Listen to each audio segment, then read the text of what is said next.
G'day! In today's video I'm talking about the RGB35xx and Gameboy Color playback.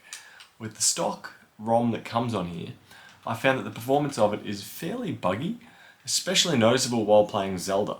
I've been playing Zelda Oracle of Ages and Zelda Oracle of Seasons, and I found that when you get to the particular end of the level and it kind of moves across, that during that motion there, it does not feel smooth, it feels very jittery. And that's exactly the same when I'm doing that, or even just moving Link around in the game. It just does not feel smooth. I couldn't get my head around what was going on.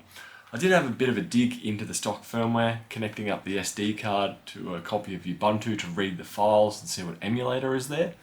When I was digging through there, I really didn't find too much. I did hear a couple of people saying of putting a BIOS ROM in that particular app's location, and I found for me that really made zero difference whatsoever.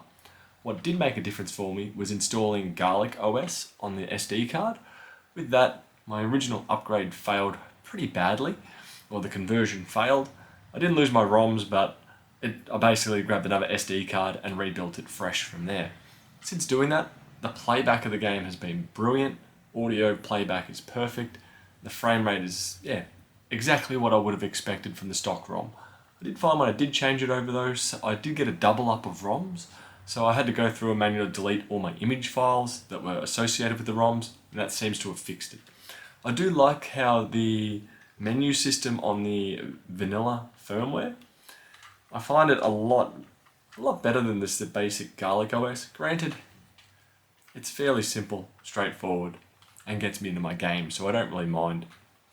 But for sure, if you're running the stock firmware on your RG35xx, do change that to GarlicOS, especially if you're wanting to do Game Boy Color playback.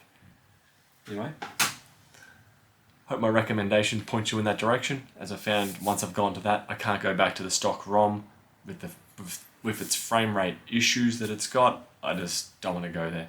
I did see if there was an update at the time of releasing the video. There was still no update, so GarlicOS it is for me. So far, pretty pleasant. Catch you guys later. Bye.